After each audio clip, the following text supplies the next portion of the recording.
नमो आयरियाणम के पश्चात हम नमो वज्जाणम की चर्चा आपके बीच में करेंगे।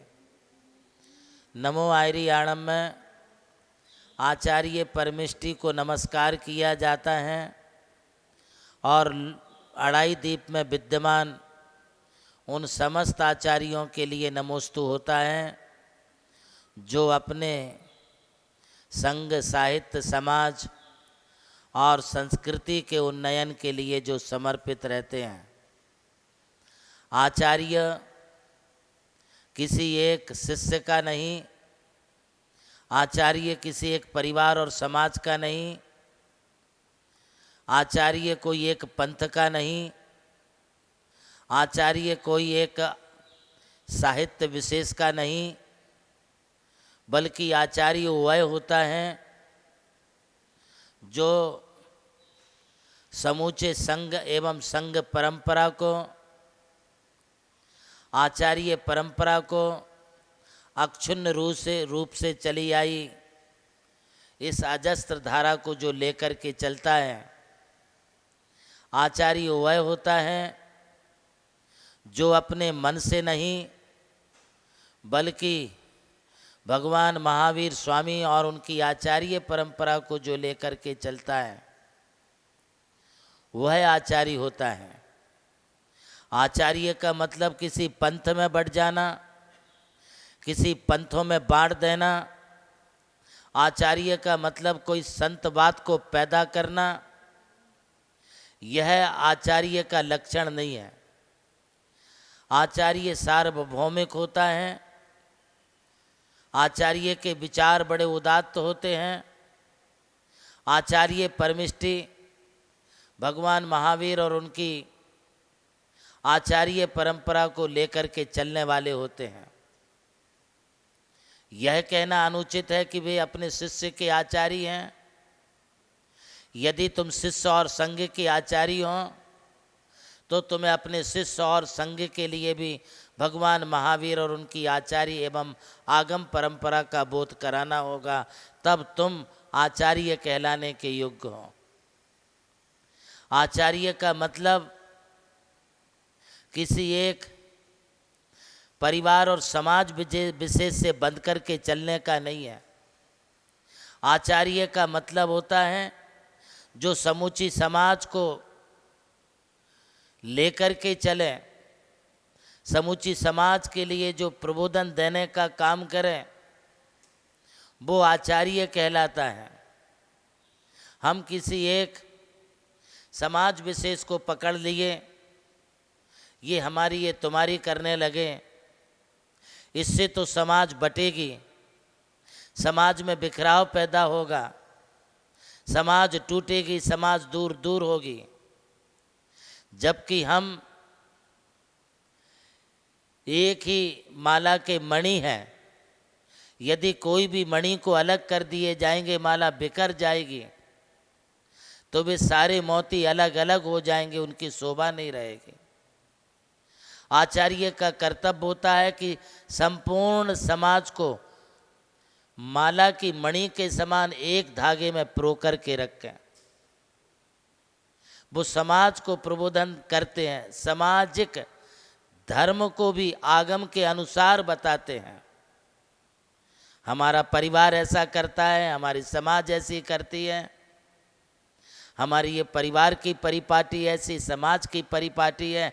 ऐसा करने से आचार्य धर्म को नहीं चला पाएंगे। आचार्य का कर्तव्य होता है तुम्हारे परिवार की और समाज की क्या परिपाटी है वो आप देखिए। आगम की परिपाटी ये है, उन्हें आगम की परिपाटी को समाज के सन्मुख, परिवारों के सन्मुख रखना चाहिए, तब तुम्हारा धर्म टिक कर के रहेगा।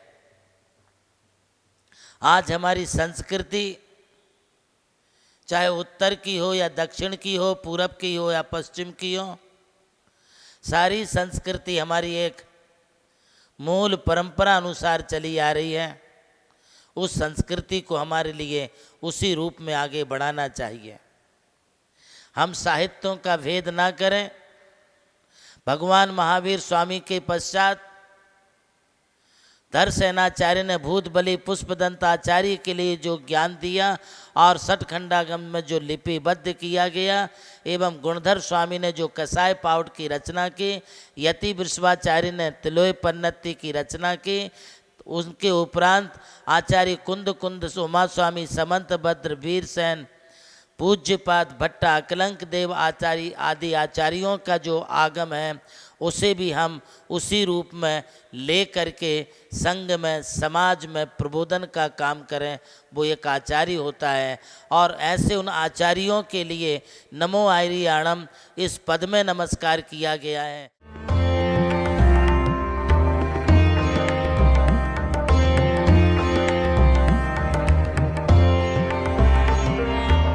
जैन धर्म केवल धर्म नहीं, जन जन का धम है। यही है इस धर्म की संस्कृति। सन 2010 चातुर्मास के दौरान मांगी तुंगी और गजपंथा की तीर्थ यात्रा के बाद एक रात्रि गजपंथा की पहाड़ियों पर विश्राम करते समय आचार्य श्री देवनंदी जी महाराज को एक दिव्य स्वप्न प्राप्त हुआ। स्वप्न में उन्होंने देखा कि एक ऐसा तीर्थ जिसकी कोई कल्पना भी नहीं कर सका था, एक ऐसा स्थान जहां पंच परमेष्ठियों की भव्य मूर्तियां हों, एक ऐसा समव शरण जो समर्पित हो जैन धर्म की शाश्वत परंपरा को। उस दिव्य संकेत को जीवन में उतारने के लिए आचार्य श्री कुंथलगिरी की ओर विहार पर निकल पड़े। वहां एक श्रद्धालु ने अपनी भूमि पूज्य गुरुदेव को समर्पित की और यहीं से आरंभ हुई मुंबई आगरा हाईवे NH3 स्थित रणमोकार तीर्थ के निर्माण की महायात्रा। ये वही भूमि है जिसे राम टेकड़ी कहा जाता है, जहां भगवान रामचंद्र जी ने 12 लाख वर्ष पूर्व तपस्या की थी। आज यही भूमि बन रही है जैन संस्कृति का जीवंत प्रतीक रणमोकार महातीर्थ। यहां बन रही है 51 फीट ऊंची अरिहंत परमेष्ठी की मूर्ति, चारों दिशाओं में 31-31 फुट ऊंची अन्य परमेष्ठियों की मूर्तियां। कुल मिलाकर एक अद्वितीय समवशरण की रचना है जिसका वर्णन Guinness book of world record में दर्ज हो चुका है।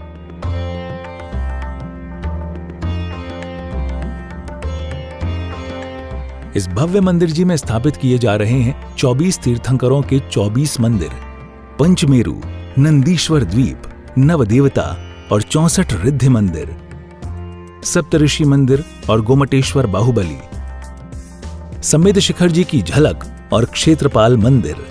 यहां पर अब तक 250 से अधिक कमरे निर्मित हो चुके हैं, जिनमें 75 साधु साध्वियों के लिए एवं यात्री निवास आधुनिक सुविधाओं से युक्त है। AC रूम, भोजनशाला, कैंटीन और विशाल गुरु मंदिर।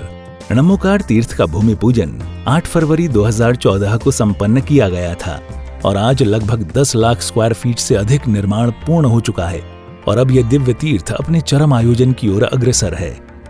2026 में जिन शासन के वरिष्ठतम आचार्य परम पूज्य साधना सम्राट गणाधिपति गणधराचार्य श्री कुंथु सागर जी महाराज के सानिध्य में एवं परम पूज्य प्रज्ञा श्रवण सारस्वताचार्य श्री देवनंदी जी महाराज की प्रेरणा एवं निर्देशन में 400 से अधिक साधुओं की उपस्थिति में आगामी 6 से 13 फरवरी 2026 में रणमोकार तीर्थ का भव्याति भव्य अंतर्राष्ट्रीय पंच कल्याणक प्रतिष्ठा एवं महामस्तकाभिषेक महोत्सव का आयोजन होने जा रहा है। खुल रहा है पुण्य का द्वार, जो करेगा भव पार।